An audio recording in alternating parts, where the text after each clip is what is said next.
Good day, everyone. This is my topic. My topic is all about evidence gathering tools. So, learning objectives. After reading this information sheet, you must be able to identify the different evidence gathering tools. So, sa observation checklist, an observation checklist enables the assessor to observe in a focused way to take structured notes that can be referred to when making the assessment decision. So, sa observation checklist, ito naman yung sa assessor na need nila mag-observe sa mga skills ng mga um, of tinatawag na candidates or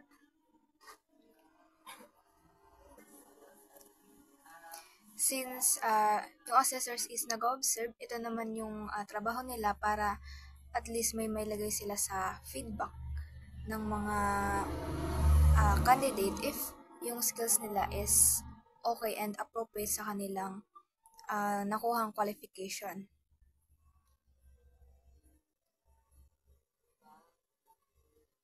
And then sa observation is not appropriate for activities that occur irregularly, take place over an extended period of time, or are difficult to observe.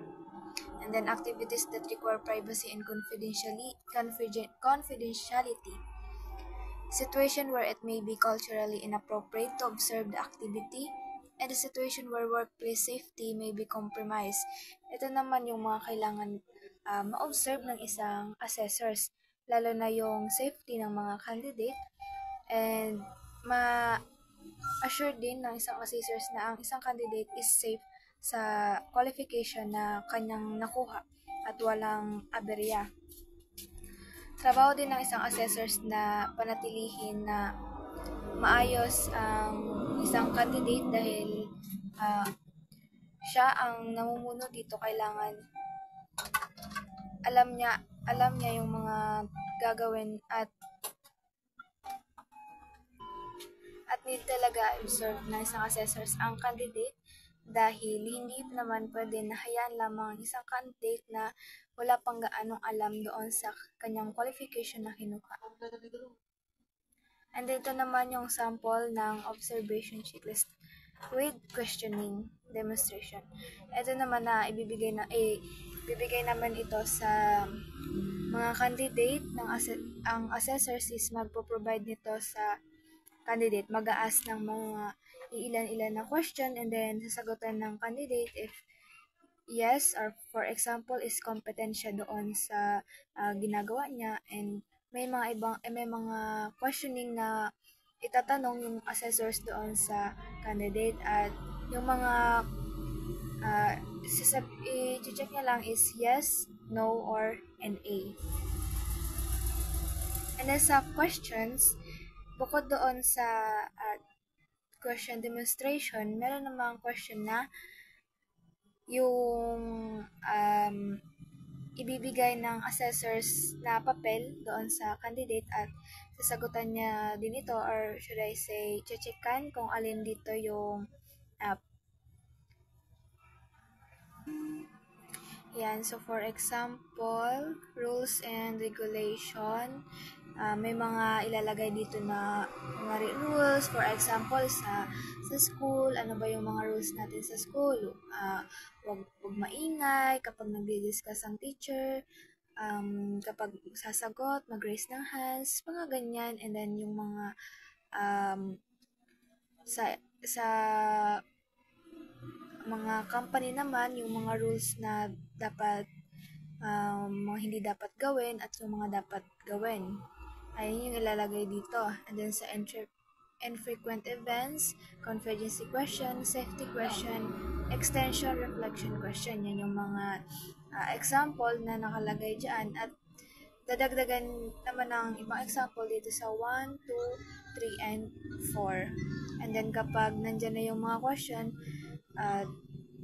maglalagay naman ng isang candidate dito sa satisfactory response if yes and no.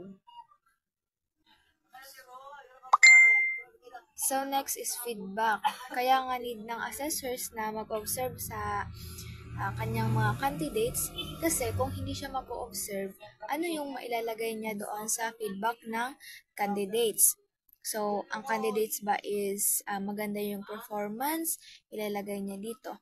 Ang candidates ba is hindi nag-focus sa kanyang qualification, ilalagay niya dyan kasi once na makita niya kung tama or mali ba yung ginagawa ng candidates, is lalabas yon sa feedback para at least yung isang candidate is malaman niya kung ano pa yung pwedeng i-improve sa kanyang ginagawa. Since kailangan po talaga ang feedback sa lahat ng kunwari example for OJT, yan, kapag magti-training ka pa lang, kaya nga kapag nagti-training, 'di ba may binibigay ang company na parang nag-guide sa iyo na tao kasi siya yung magtuturo um, if okay ba yung ginagawa mo, tama ba yung ginagawa mo, siya yung nag-guide sa iyo. Ang feedback din, nakikita din natin to madalas talaga sa school. 'Di ba? Ang teacher kapag kunwari example nagpasa ka ng activity, tiningnan niya, then yung activity mo is parang hindi naman okay or hindi okay or okay naman siya pero kailangan ng improvement, gayon magbibigay siya ng comment or should I say feedback para at least yung project na ipinas mo is mas ma-improve pa siya. So next is questioning. So sa questioning naman, may iba't iba tayong paraan kung ano ba talaga ang mga ginagamit sa questioning. For example, oral questioning. Sa oral questioning naman, ang example natin dito is, kunwari may pumuntang government member, pumunta doon sa bahay nyo, and then i-ask kung ilan ba kayo sa bahay nyo, kung may nagtatrabaho ba sa inyo sa government din, and then kung ilan yung mga kayong magkakapatid, ganun yung oral questioning. And then yung question nila, magtatanong sa inyo, then yung sasabihin nyo is isusulat nila sa papel. Ganon yung sa oral questioning. And sa written question naman, bibigyan kayo ng mga question and then isusulat nyo doon kung ano yung question na nakalagay doon. For example, ilan kayo magkakapatid, and then ang ilalagay mo doon is 2 or 3 kayo magkakapatid, panganay ako, ito yung bunso, ito yung pangalawa, parang ganon, mahabang ilalagay mo sa written question. And then sa interviews naman, ito naman yung magtatanong siya sa'yo ng mga bagay-bagay or question, and then sasagutin mo lang siya, walang isusulat or anything. Kapag tinanong ka, sagot ka lang, ganun yung interviews. Madalas to sa mga pag magtatrabaho, ganyan, kapag magtatrabaho ka, before ka matanggap is mag-i-interview muna kasi syempre kailangan nila malaman kung ano yung strength mo, skills para matanggap ka sa trabaho. And then sa questionnaires, ito naman yung may for example PDF or naka-files na ibibigay sa'yo or pwede naman printed, ibibigay niya sa'yo, and then ang ilalagay mo lang doon na sagot is check or yes, no, ganyan lang yung mga sasagutan mo sa questionnaire. So, yun yung mga iba't ibang question na ginagamit.